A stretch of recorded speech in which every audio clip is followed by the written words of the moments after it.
La santé de Khamzat Chimaev est devenue un véritable sujet de préoccupation à l'UFC, depuis son forfait à la dernière minute. Interrogé sur la star tchétchène, Dana White n'a d'ailleurs pas rassuré grand monde, avec un aveu assez flippant. Depuis qu'il a intégré l'UFC en 2020, Khamzat Chimaev a déjà déclaré forfait à 6 reprises avant un combat. Il a beau être incroyable, quand il est dans la cage, l'intéressé se fait donc régulièrement allumer pour ses absences. Le souci c'est que ce n'est que rarement de gaieté de cœur que Borz se retire d'une confrontation. Notamment comme celle qui était prévue face à Robert Whittaker dans quelques jours, en Arabie Saoudite. En effet, le combattant tchétchène souffre d'un énorme handicap. Son corps le lâche très souvent, et tout particulièrement son système immunitaire. Son forfait contre Whittaker est d'ailleurs lié à une intoxication alimentaire extrêmement violente, qui l'a envoyé à l'hôpital. Ce qui a donné lieu à une photo de lui assez terrifiante. Dans ces conditions, The Wall se retrouve donc littéralement à devoir tirer à pile ou face concernant sa santé, à chaque fois qu'il se prépare à un combat. Le dernier incident en date pourrait d'ailleurs le pousser vers la retraite, alors qu'il est encore invaincu dans sa carrière. Grand patron de l'UFC, Dana White n'a d'ailleurs pas caché au journaliste Jim Rome qu'il était assez désemparé face à la situation de son combattant. Il a déclaré « Le problème c'est que nous ne savons vraiment pas. J'ai vu une séquence vidéo de lui au sol, violemment malade, il a été de nouveau hospitalisé. Chaque fois qu'il s'approche d'un combat, il tombe vraiment malade. Je ne sais pas quoi dire.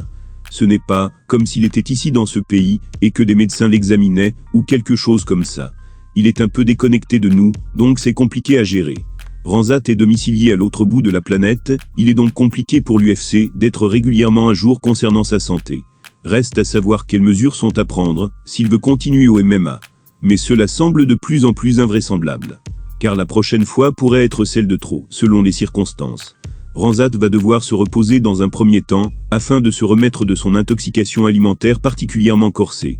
Pour ce qui est de la suite de sa carrière en revanche, c'est le flou complet. Tout dépend finalement de son système immunitaire, alors que ce dernier le lâche bien trop souvent.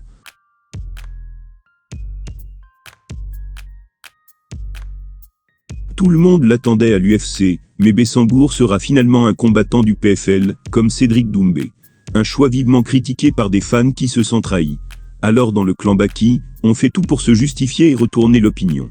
L'UFC ou rien.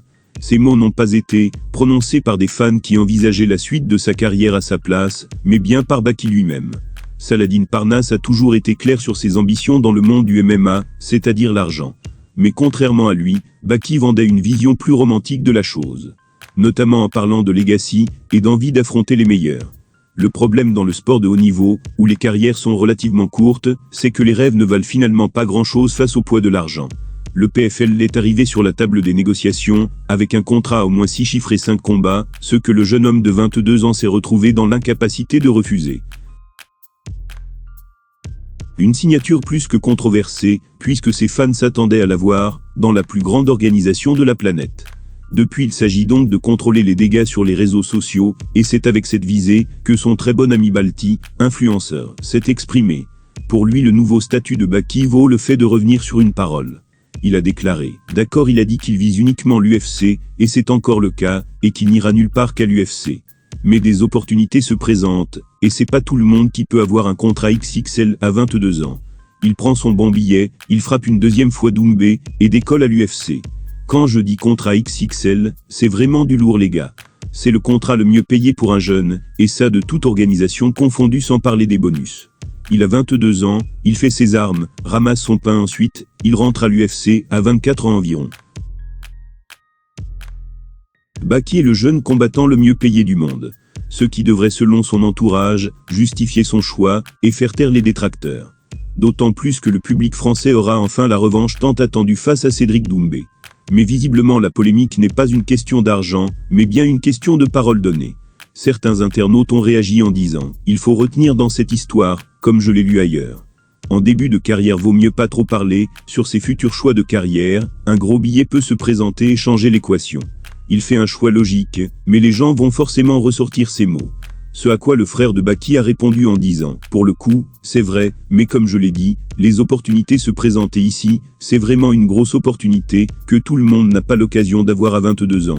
Baki a fait le choix de l'argent, mais à seulement 22 ans, il a encore des années pour rejoindre l'UFC. D'ici là, c'est à lui de faire un parcours impressionnant au PFL et de montrer que sa décision était la bonne sur tous les plans.